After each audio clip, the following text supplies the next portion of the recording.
Mama. Paudaire.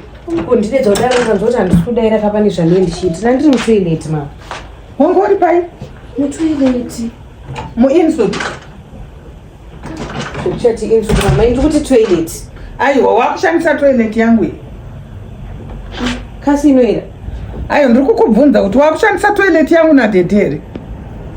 Ndo mandanga ndirika mama. Ndikambotenderera kuseri uku. Indiri munomba. Nombotenderera kuseri uku kuenda kutoilet kuseri. Nangoti ndipinde kamutoilet.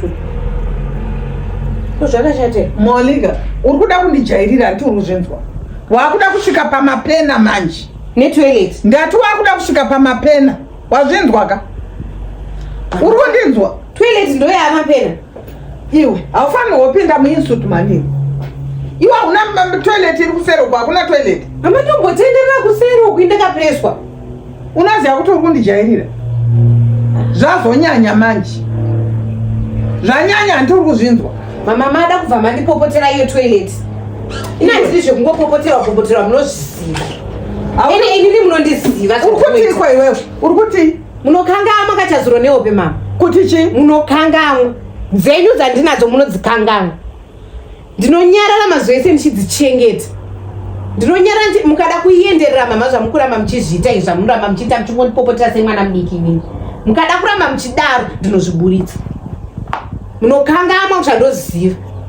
Munokangamwa zvandikaona muchiita. Kwasaka zvapinda papi? Handidi zvekupopotera. Ndibatei sezai muchiziva kuti nyaya. Aiwa, izvo zvapinda papi? Zvawakutaura zvapinda papi? Zvapinda pakundipopotera. Ndiri kukupa mutemo kuti usapinde mutoireti yadhedhi. Ko ukasangana nadhedhi imomo. Munonudza zvakanaka. Wozi mukada kuramba muchindipopotera zvamunondita semwana mudiki munondoona kunge bhema. Pamba panapa. Muchindipopotera. Mukandidaro ndinozviburitsa.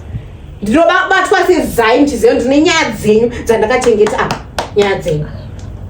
Saka iwewe nyaya dzangu dziri dzosangana. Matondinzwa zvandatotaura handitaure katu. Matondinzwa. Saka it's fine. Pinda hako mutoilet. Ndopinda.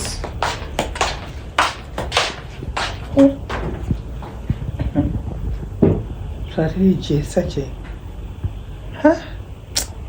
Zvimwe zvinhu hazvidi kuitwa vanhu ivava vakatarisei.